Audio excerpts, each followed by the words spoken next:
Atkinson. I've come from the OECD, so I haven't come very far today. The OECD is based in Paris as well. I work in the Financial Affairs Directorate of the OECD, and we have a team that's working on financial education and financial consumer protection. We're only a small team, but we work alongside an international network. So actually, we draw on expertise from all around the world, from I think 110 countries now. So much broader than Europe, but also much more diverse, which brings its own challenges and its own excitements, I guess. So today I'm going to talk to you about evaluation, but I'm really going to present various OECD tools because I think, as we've seen this morning, there are lots of different ways of measuring. There are lots of different ways of thinking about financial education. There are lots of different ways of providing financial education to people. So we need all kinds of different tools. So I'm going to talk to you about a set of evaluation tools that we've created at the OECD.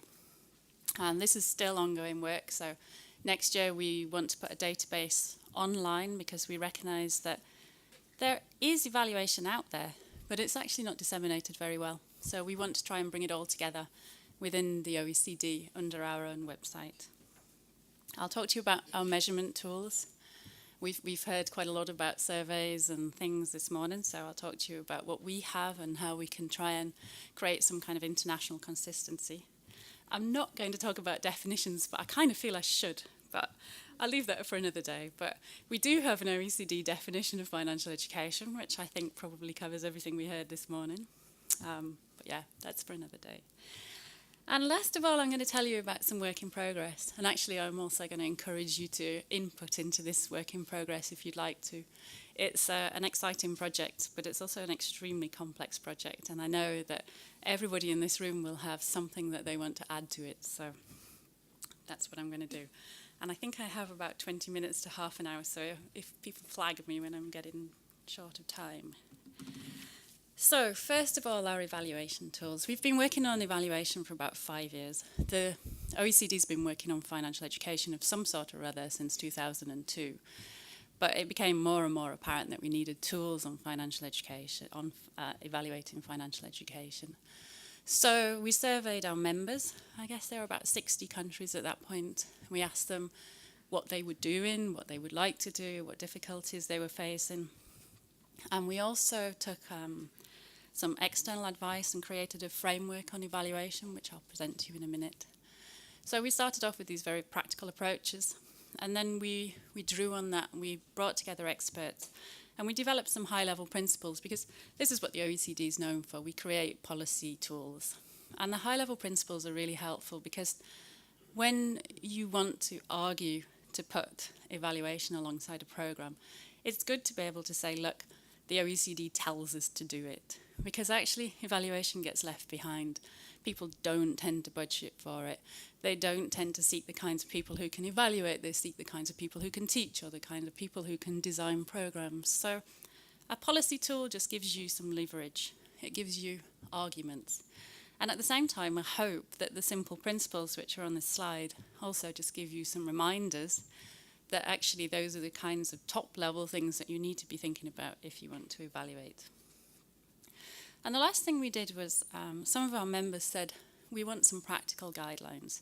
Even though, on the whole, we think it's better for you to use external evaluators, you need to have an intelligent conversation. Just the same as we say an educated population can have an educated conversation with people.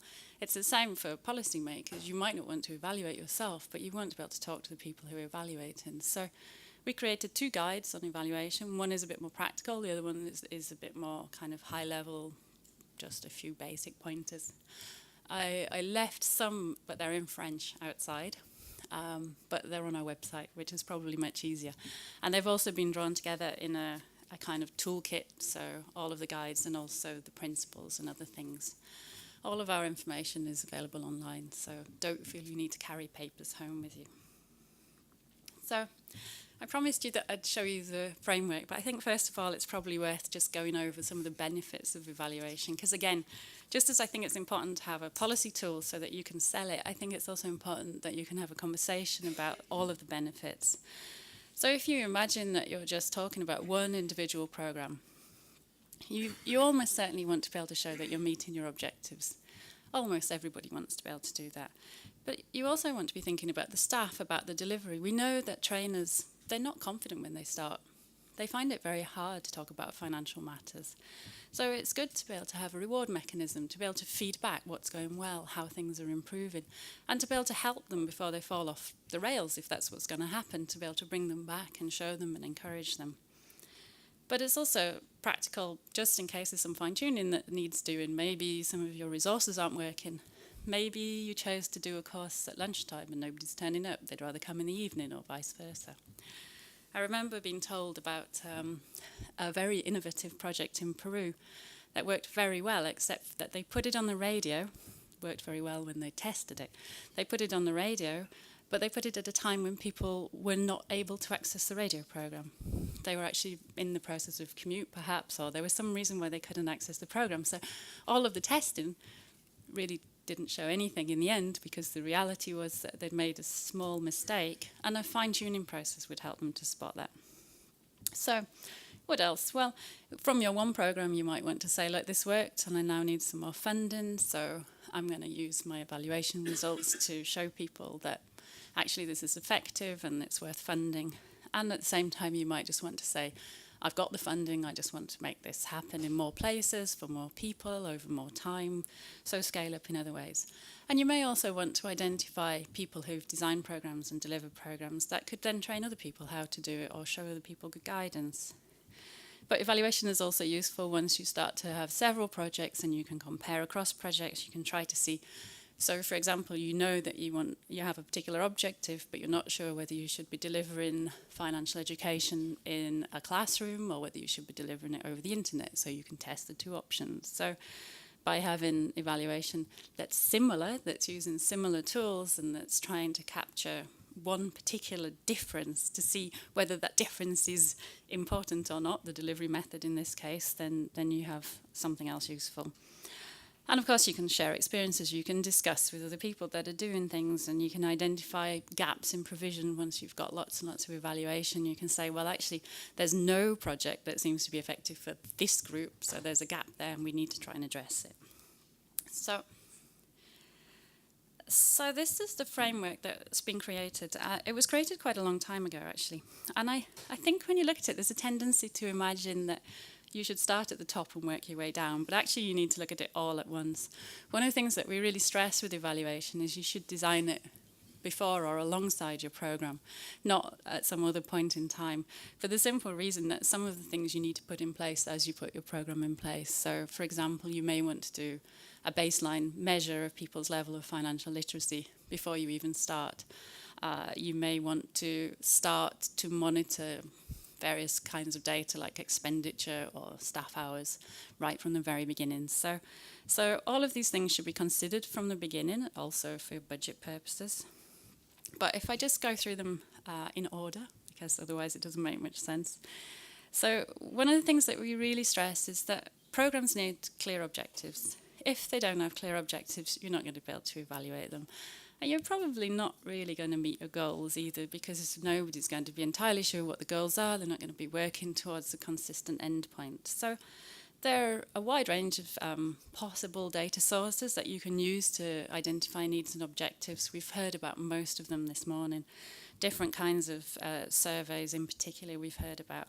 It might be a survey of wealth and assets. It might be a survey of over-indebtedness. Hopefully you'll have a survey of financial literacy using an OECD tool. And then over time, through your evaluation process, it's worth monitoring your inputs, looking at accounts for the program, perhaps. Also, possibly doing qualitative studies, which might be classroom observations, might be interviews with people, in order to see that the inputs are being used effectively. And as I said, the fine-tuning and delivery is very important. So again, if you did do a baseline survey, which I would encourage you to do if you're evaluating, then you can then start to do short tests at periods throughout a program, if it's a long program, or a follow-up if it's a day program, to try to see what worked and what didn't work. But ultimately, what you're going to be interested in is your outcomes and your impact. And that's really where you need to have very dedicated, well-designed instruments. You need to have a test that reflects your objectives. You need to have some idea of exactly how your objectives can be quantified so that you can capture them through data. And if you don't believe they can be quantified, then you need to have some other way of identifying that. But you don't necessarily always need to rely on a survey instrument. So, for example, if you're looking at increasing levels of saving and you can work alongside a private sector provider, you could perhaps get data to see whether savings levels have increased. So it's important to think about the question you're trying to answer and not necessarily always go with the idea of asking the participants directly. If there's other ways of getting data, then that may be much more useful. And then if you do have a national strategy, you can start to look at national measures and see whether they've changed, whether you've actually made something shift. That would be really the ultimate impact. But you really shouldn't expect that if you're not doing large-scale programs. It's going to be very difficult to see a shift through a national survey. You're going to find it very, very hard to isolate whether it was your program that made any effect, particularly with a national survey when there's going to be all kinds of reasons why things might be negative as well as reasons why things might be positive. So these are all tools that you can use, and they all have their advantages and disadvantages, but it's worth thinking about them all and choosing the ones that seem to fit best with your project. I know there's an arrow on this because I think at the end of one particular evaluation, or when you've got data for a second period in time, you can use that to reassess what the priorities of financial education should be, what kinds of programs you might need to design, and you can go through the process of fine-tuning your objectives, setting your targets for the next period, which might be another 2 or 3 years, or it might be a single program over a few months. So it's quite clear that I've talked a lot about measurement tools, and the OECD has also been very active on developing measurement. We talk a lot, when we talk to our network on financial education, about national strategies and about trying to do something at a strategic level. One of the things that's very important with a national strategy is to know what you're starting from. So a measurement tool is especially useful for a national strategy, but the process of measuring is also useful for evaluation. And we've created 2 tools. One of them is specifically designed for adults. It looks at knowledge, behaviour and attitudes. I'll show you a little bit more in a minute. And the other one is designed for young people. They've both been tested, which is why there's a list of countries, because the adult one, we did a pilot test in 2010 with a range of countries. And the PISA financial literacy, which is for 15-year-olds, was used in 2012 very successfully, and is going to be used again in 2015. So they're both tools that have been shown to be effective. They're both very different, designed for different purposes, designed for different target audiences. The data that comes from them has been analysed in different ways, it's been treated in different ways. But they're both trying to capture something within this definition of financial education, and they both serve a very important purpose. So again, I just wanted to reiterate some of the benefits of measurement, but I'm not going to read these in detail because they're very similar to the benefits of evaluation. So you can look to see who is more financially literate and to see what that's correlated with, which we heard a lot about this morning as well, how it's correlated with certain outcomes, but also how it's correlated with certain characteristics, which might be gender. We find actually that for adults it is, but for gender, there's among 15-year-olds, there's no real difference between financial literacy for girls and boys. You can have a look across regions, countries, all kinds of different things. So you have data that can really help you to identify a target group, if that's what you want to identify, a country that you want to work alongside, if you think you can learn from them, or if you think you can team with them in order to cut costs, to develop things together, particularly if you have a language in common. You can also perhaps use your survey to look at sudden shifts in behaviour or in attitudes and try to understand where they're coming from. And you may want to take a financial literacy survey and add questions such as awareness of a public campaign that you've run, or awareness of a private sector campaign that's maybe influencing people in ways that you do or don't like. And of course, you can use the questions themselves to tell you something about individual programs, but you need to be very careful because it's unlikely that you design one single program to change financial literacy. Financial literacy is a complex phenomenon, and it's unlikely that you'll design a program that's designed to change, attitudes change, behaviour, increase knowledge all in one go, which is why it's important to have objectives and to try to identify measurement tools that specifically pick up those things. So very briefly, the adult measurement tool. We started off by talking about different aspects of financial literacy in terms of planning for the short term, planning for the long term, choosing financial products and so on.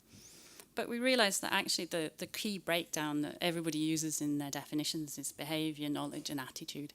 And that we really do talk about those as separate things because they are separate. And also if you do analysis of the data from different countries, you can use factor analysis to have a look to see how questions hold together. They don't behave the same way in every single country, whereas in every single country a behaviour is a behaviour and an attitude is an attitude. So for an international survey, it makes a lot of sense to separate these out and look at them like that. So we have behavioural questions on people, whether they keep track of their money, whether they're making ends meet, and if not, what they're doing about it, how they choose products, whether they're using products, in fact. So with that as well, it gives us the opportunity to look at financial inclusion as well as financial literacy.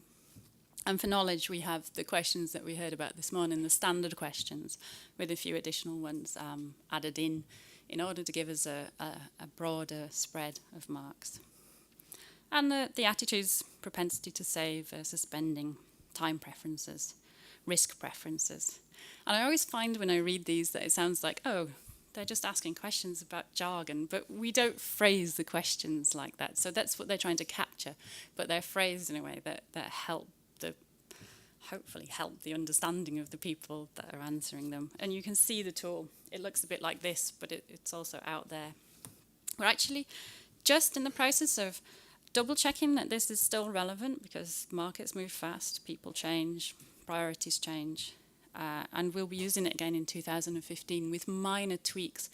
But I think the tweaks will mostly go around having a few more questions on long-term savings and investments and a few more questions on credit. We'll probably also look at trying to capture well-being somehow because we talk about financial education leading to financial well-being, but there are very few people trying to capture indicators of well-being. So it's something that we'll discuss as well. So whilst the adult tool is a survey that can be undertaken by survey companies, the PISA analysis of 15-year-olds is a test. It's a closed book test. It's confidential. Teachers don't get to teach to it. Schools don't get to see it in advance. Students don't get to know anything about it. So it's a very different process. And also, it doesn't particularly look at this separation of knowledge, behaviour and attitudes because young people don't necessarily have they don't necessarily show all of the behaviours yet because they're not in a situation to do so. And also because of the nature of the test, it's more appropriate to see how they can apply their knowledge and to see how they can use their knowledge in realistic situations. So it's much more a test of applied knowledge, in fact. And it works across various processes, content and context that you can see here. So the context, I think, are important. It covers education and work, home and family, individual and societal. So it does look at the kind of ethical components as well as the market components. It's really very balanced. And I know we've had a lot of questions at various conferences about how we see young people and whether we see them interacting in the market only or whether we see that they should also understand that their decisions perhaps have an impact on their family and on other people. And I think all of that is captured within this framework. So then I said I was going to talk about core competencies. And the reason that this is important, even though this is not really about evaluation, is that this, in a sense, helps you to set your goals for your programs, which means that it helps you to set your objectives for your evaluation as well. So the G20 asked the OECD and its international network to create 2 core competency frameworks for financial literacy. We're working on youth first, and we'll work on adults starting next year with the intentions of having a framework in 2016. We separated these really for the same reason that we separated the measurement exercise, that they're different audiences with different expectations and different opportunities to be able to show what their level of knowledge, behaviour and skills and attitudes are. So it makes sense to create 2 frameworks, but that doesn't necessarily mean that there won't be considerable overlaps in terms of some of the content.